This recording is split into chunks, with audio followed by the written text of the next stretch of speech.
Assalamualaikum warahmatullahi wabarakatuh. Waalaikumsalam warahmatullahi wabarakatuh. Apa kabar semuanya? Baik? Alhamdulillah baik, Bu. Baik, Bu. Baik ya. Nah, pada hari ini kita akan belajar materi bab ketiga tentang peraturan perundang-undangan. Oke, sebelumnya Ibu izin share screen dulu ya, PPT-nya. Ya, Bu.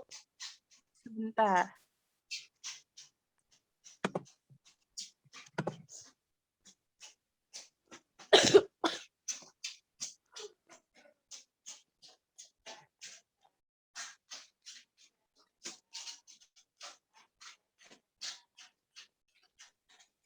Oh iya, sambil menunggu PPT-nya Ibu absen dulu. Untuk 8F. Oke, yang pertama Abdullah. Hadir, Bu. Hadir. Aldi Batiar. Aldi tidak ada. Alisa? Tidak ada. Oke. Amelia? Saya, Bu. Amelia hadir. Oke, sebentar. Amelia hadir. Anissa?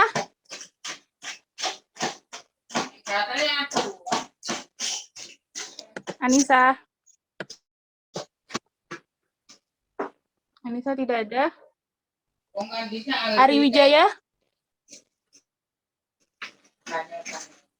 Arvika? Ayu? Hadir, Bu. Ayu Permata? Ayu hadir.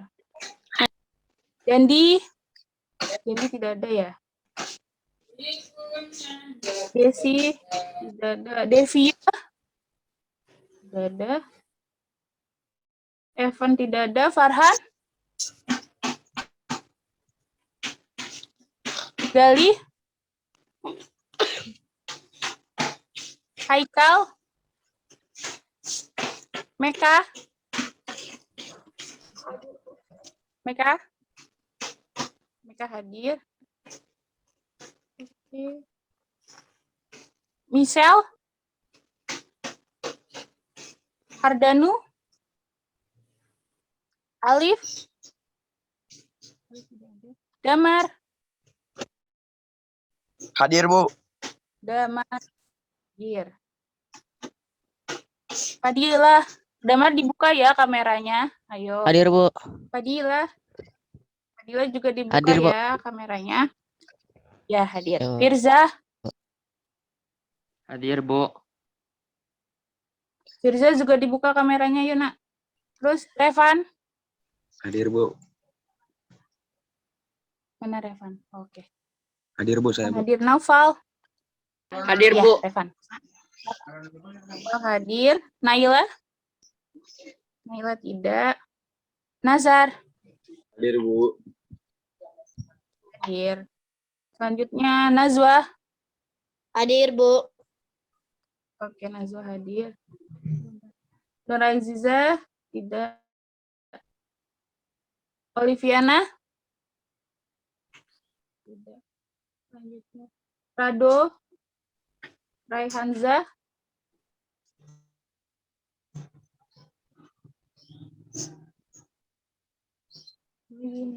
Renaldi? Hadir, Bu. Renaldi dibuka kameranya ya, Nak. Terus Reza Muhirin? Hadir, Hadir ya? Bu. Oke, siap hadir. Lanjut ya. Rio? Tidak ada. Selfie? Shira? Kisha? Velove? Aska? Tadi ada Hadir. Aska. Oh ya, itu Aska. Raisa? Tadi ada Raisa. Hadir, Oh, Bu. itu. Oke, Raisa. Udah ya, udah semua ya. Nanti sambil nunggu yang lain hadir, nggak apa-apa. Oke, sekarang Ibu izin share screen. Bab ketiga. Sebentar. Sudah terlihat share screen-nya?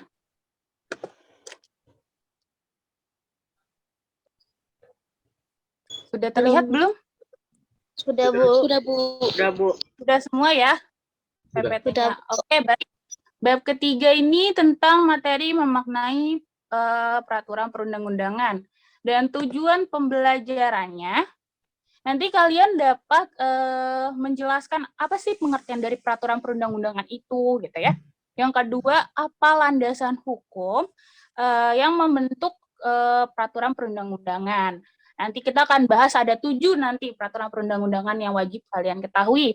Yang ketiga itu menjelaskan tata urutan peraturan perundang-undangan.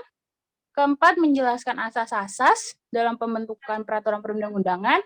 Nanti juga akan menjelaskan proses pembentukan atau penyusunan masing-masing dari tadi 7 peraturan perundang-undangan tersebut. Serta mengidentifikasi bagaimana sih perwujudan yang nyata ketika kita menaati sebuah peraturan itu seperti apa. Nah, lanjut, peta konsep atau materi apa saja yang akan kita pelajari di bab ini.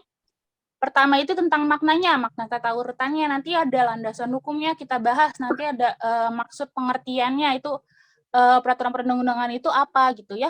Serta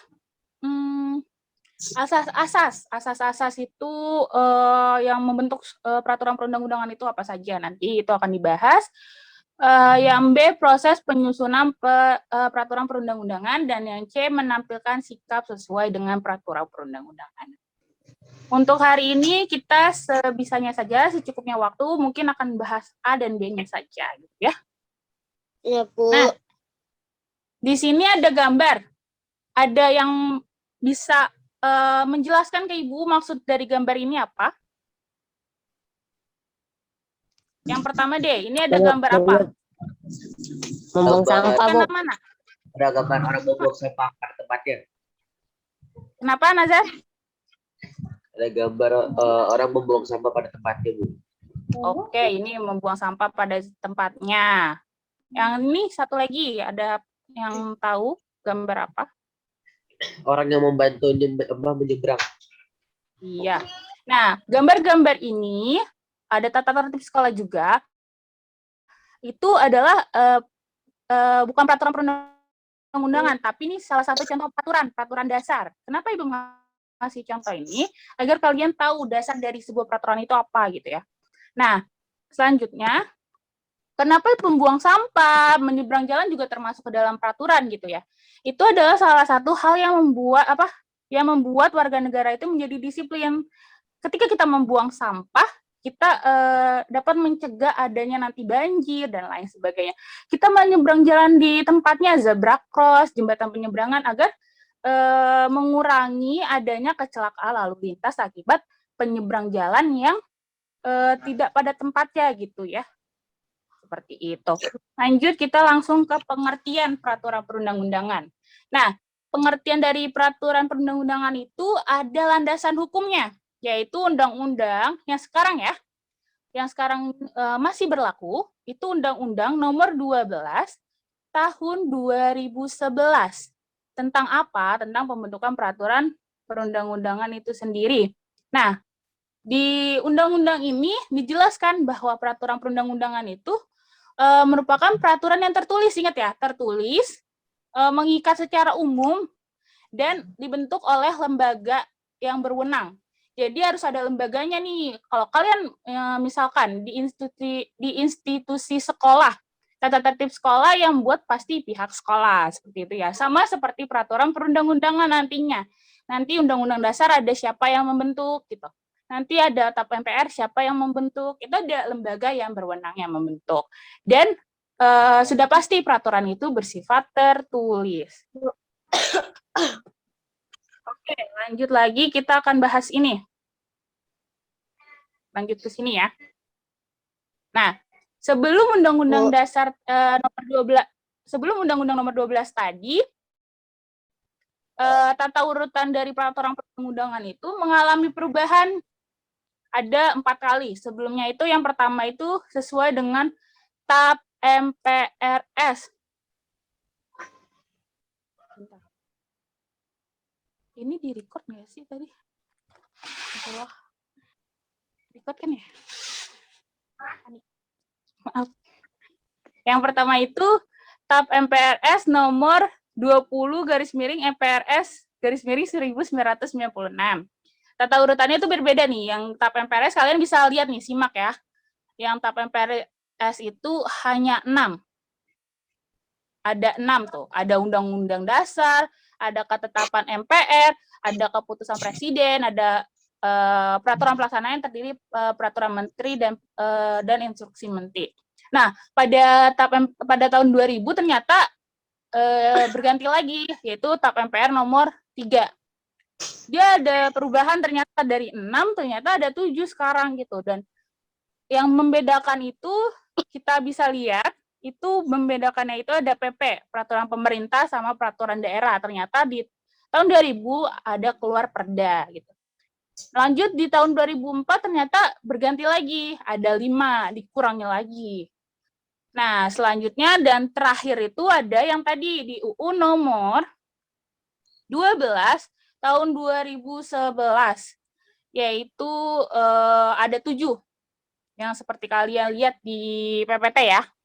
Ada, dan ini tuh berurutan ya, yang paling tertinggi Undang-Undang Dasar, kedua TAP MPR, ketiga undang-undang atau peraturan pemerintah pengganti undang-undang atau Perpu, ada peraturan pemerintah, ada PP, ada Kepres, dan Perda. Perda itu ada 2, Perda Provinsi dan Perda Kabupaten Kota. Nanti kita akan bahas bagaimana proses penyusunan ketujuh ini gitu ya. Nanti ada proses penyusunannya, lembaga apa yang berhak membentuk, lembaga apa yang berhak menyusun, nanti ada. Lanjut kita ke asas-asas. Nah, asas-asas juga ada pada Undang-Undang nomor 12 tahun 2011 nih. Tapi di pasal 5. Ingat ya, di pasal 5. Kalau nanti keluar di ulangan, bahwa asas itu ada di pasal 5 dan pasal 6.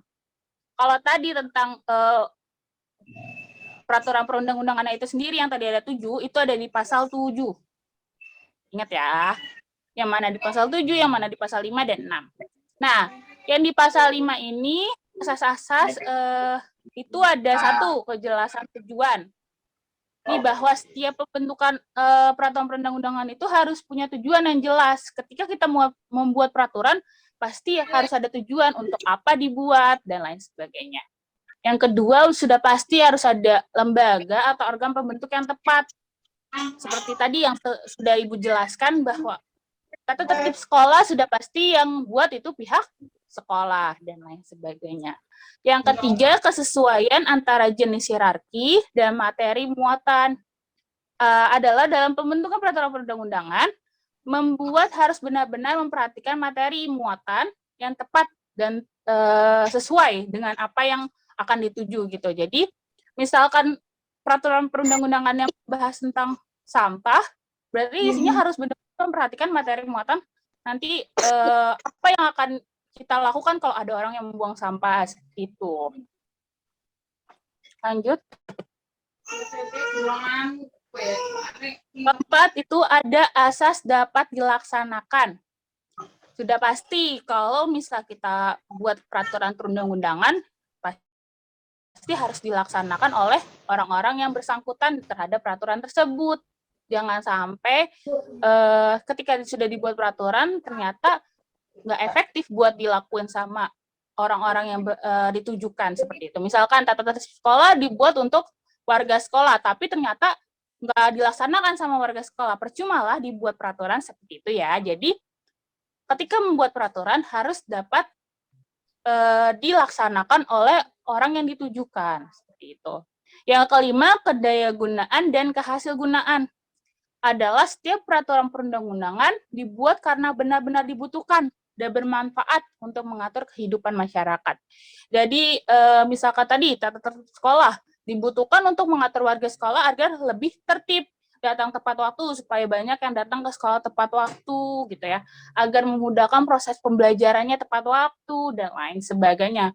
Mungkin selama PTM harus menaati prokes, gitu ya, agar meminimalisir adanya COVID-19 yang nanti akan makin menyebar lagi gitu. dan lain sebagainya. Itu kan bermanfaat juga peraturan tersebut.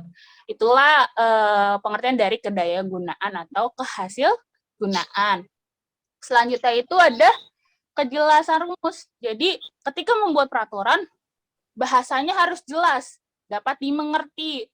Datang tepat waktu, berarti harus datang tepat waktunya itu pukul berapa gitu. Jangan sampai banyak pemikiran anak-anak sekolah, oh datang tepat waktunya tuh yang tepat waktu menurut anak-anak. Gitu. Itu salah, datang tepat waktu pukul 07.00, misalnya seperti itu. Itu jelas, jadi kita harus datang tepat waktu, maksimal jam 7 kita harus sudah sampai sekolah gitu. Nah, yang terakhir itu ada keterbukaan. Itu terbuka, transparan, tidak ditutup-tutupi, itu artinya. Nah, itu yang berdasarkan pasal 5. Selanjutnya kita bahas yang pasal 6.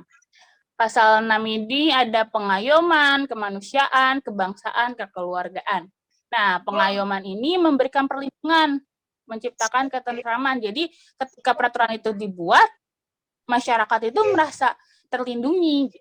Nah, kedua itu ada kemanusiaan, mencerminkan hak asasi dari manusia itu sendiri. Yang ketiga ada kebangsaan, bahwa setiap peraturan itu mencerminkan sifat-sifat yang ada di Indonesia atau mencakup segala keberagaman yang ada di Indonesia itu sendiri. Karena kita tahu ya bahwa Indonesia itu beragam.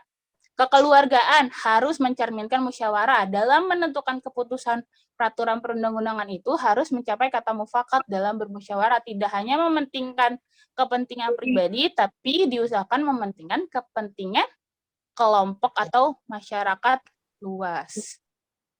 Gitu. Nah, lanjut ya.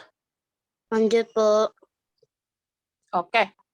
Yang kelima itu kenusantaraan, itu kurang lebih sama seperti kebangsaan, memuat keberagaman yang ada di Indonesia, tapi sesuai dengan Pancasila nih dan Undang-Undang Dasar gitu. Jangan sampai melenceng membuat peraturan tersebut dari nilai-nilai Pancasila dan Undang-Undang Dasar.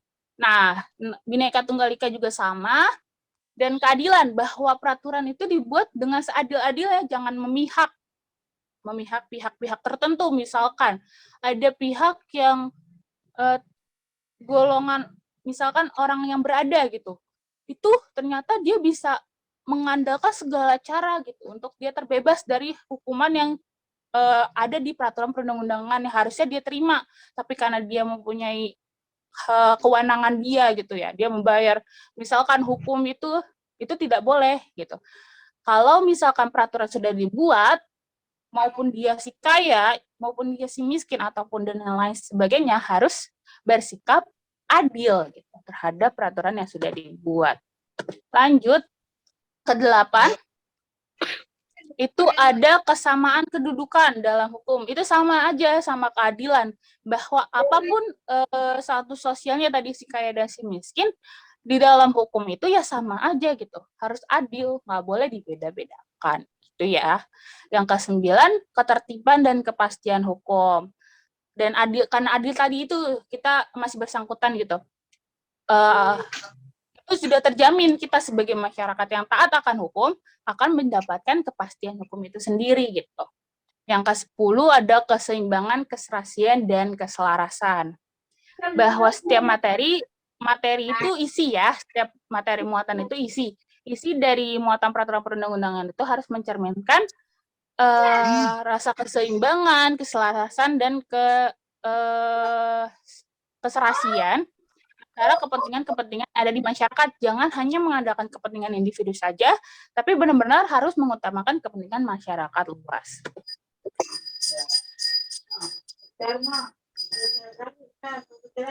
Nah, selanjutnya kita akan ke proses penyusunan peraturan perundang-undangan.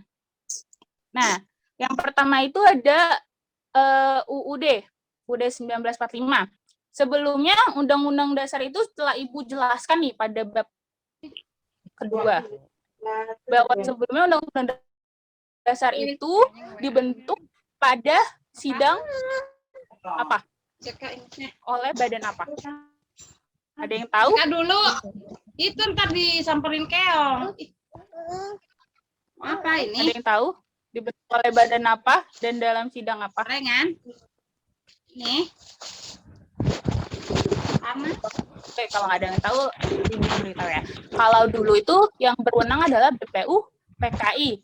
Akan tetapi, untuk sekarang ini atau untuk saat ini, Undang-Undang Dasar yang dapat merubah itu adalah lembaganya itu MPR.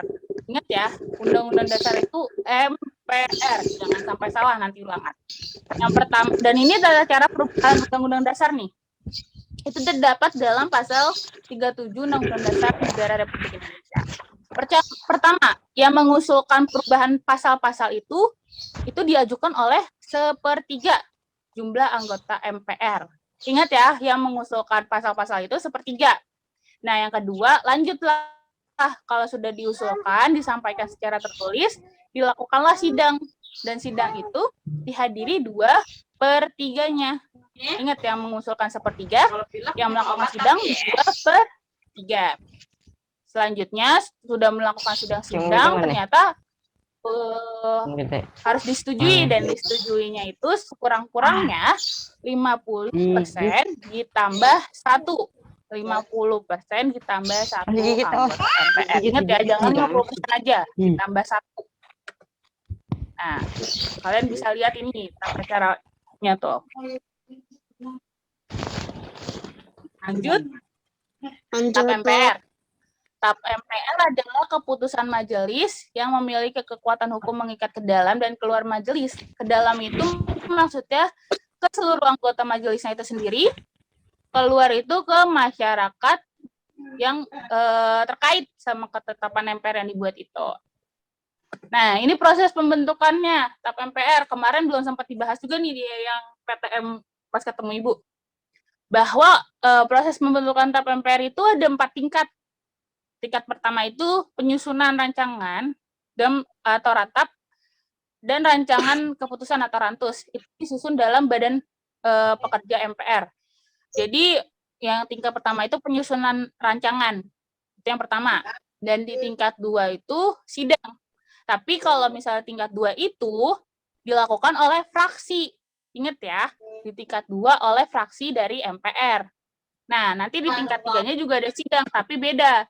Di tingkat 3 itu dilakukan oleh sidangnya atau rapatnya oleh komisi.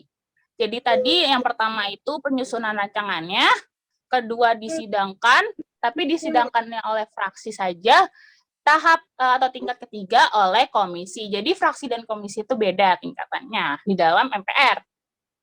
Ibaratnya kalau OSIS itu, kalau kalian ikut OSIS, kalau komisi itu ada yang namanya misalkan ada seksi bidang 1, seksi bidang 2 gitu. Nah, kalau fraksinya adalah perwakilan dari setiap kelas yang mengikuti seksi bidang itu gitu. Nah, yang terakhir sudah dilakukan sidang, diambillah keputusan di rapat paripurna MPR. Jadi ada 4 tingkat ya. Yang pertama itu penyusunan rancangan, tingkat kedua disidangkan tapi hanya melalui fraksi saja. Yang ketiga itu oleh komisi. Nanti akan Ibu share lagi ke Google Classroom biar kalian bisa baca. Ya, Bu. Lanjut. Oke, karena waktunya tinggal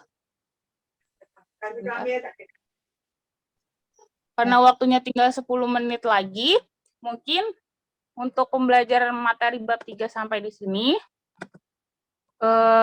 Sebentar.